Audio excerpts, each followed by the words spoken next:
Alright, I'm back again, whether you want it or not. We'll call this part 3. I, of course, am doing this all at one shot here. So you see how long the videos are and add about double that, and you'll see how long it takes me to make this while I'm filming it. So I stuck it back together, same kind of deal. I have marks at the top of this piece on the back. I'm going to make a mark at the bottom on both sides. So I'm going to go here and one here, and that's so I know that I need glue between this mark and this mark, this mark and this mark, and so on. And that's where I'm going to put my glue. I'm also going to put glue on this side because it is contact cement. If you read the directions, you'll see that you have to put it in both places. The first part I'm going to do is I'm going to do the bottom, just because that seems to be the easiest.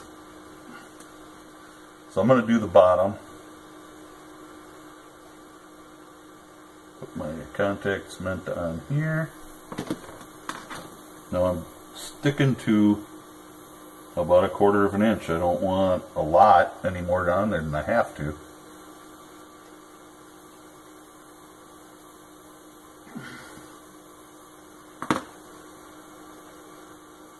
Yes, I use my fingers. The problem with that, I also keep a rag close by so I can get that stuff off. Contact cement is kind of like rubber cement, but it needs adhesive on both sides.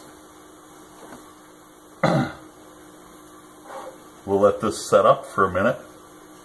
While it's doing that, I'm going to go ahead and run my glue along the side seams too.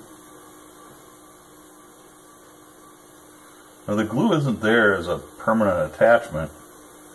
The glue is mostly there to hold it together while you stitch it. So it's you know, it's not perfect. It's not going to be the strongest stuff in the world. But it's going to hold things together so you can get done what you got to get done. That's done. I wanted to get the bottom done first so that it would get set up first. And I don't care if I go a little bit off. It's fine. It's not a big deal.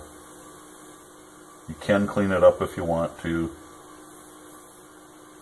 I figure when I'm doing something for a customer, it's a little different.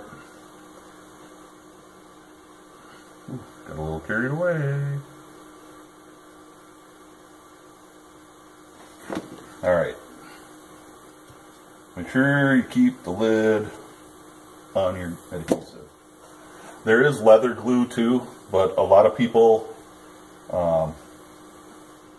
tend to use the contact cement. It does the same thing.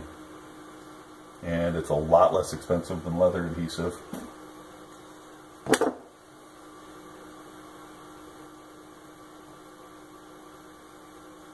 Just water, guys. I drink water. I occasionally will have a beer. So my bottom is dry. Be very careful that all you're doing is putting the bottom on. You're going to want to make it, you can pull it apart, but it's not so easy to do. So try to be as on the money as you can. And then I'm just going to put my clamps back on it to hold that in place. I'll do the next side. And again, be careful because it sticks.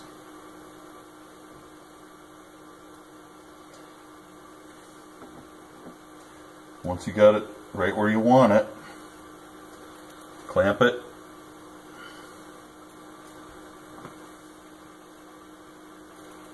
Because you're not going to be moving it again. This is final assembly.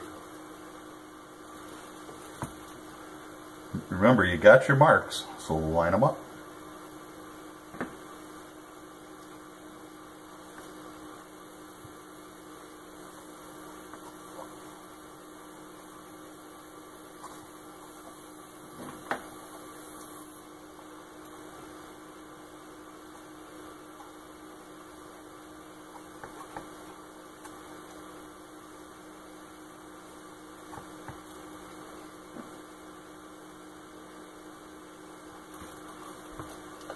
And there you go.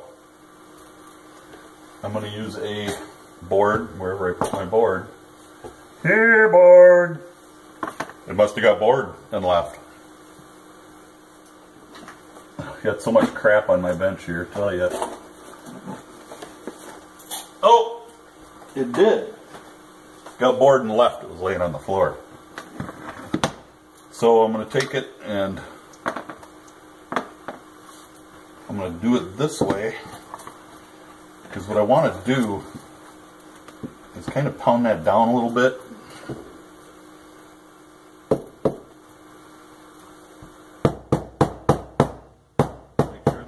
Make sure there's no air pockets in there. Now that's pretty good.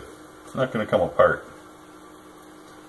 We'll do the same for the rest of it.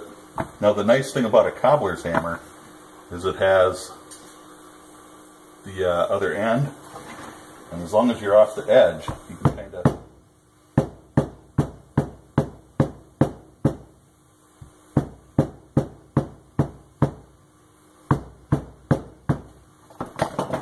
just like that there.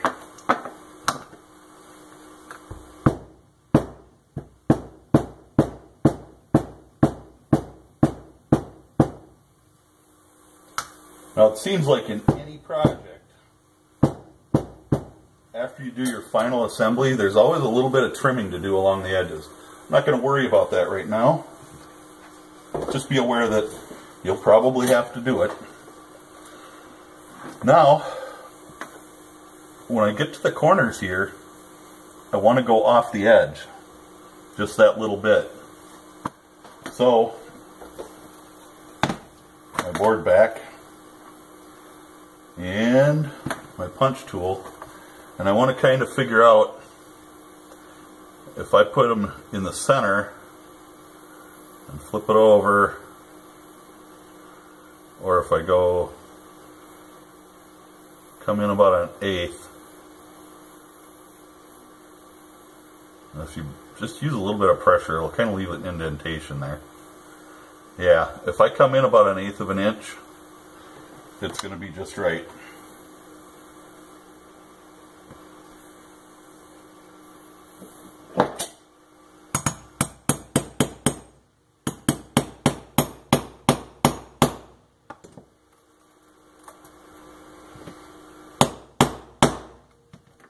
You want to go all the way through. Now, like I said, this is a heavy leather. So I'm trying to do this with as little expense as possible. So this is just a little beginner's project. You went all the way through. A little beginning project. It doesn't require a ton of expertise or anything like that. I am going to, right across the side here, I think I'm going to put another hole, and I'm going to center it in the corner. And I'm going to use my ball, which got bored and ran away too. But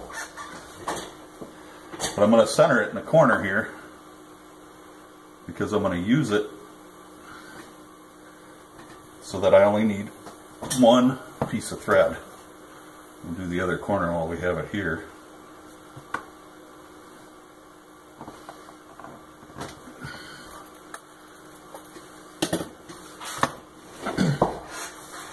And that way, I'll be able to take my X-Acto knife, which I can't find, but we have this, and I'm just going to connect the corners here and cut that off.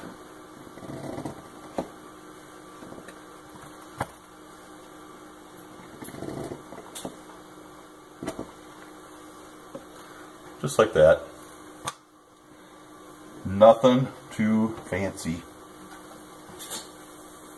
Close the knife, put it away so you don't get hurt, Scott. Anyway, I'm going to do the same here. I'm going to come up about 1/8, and I'm going to start making my holes.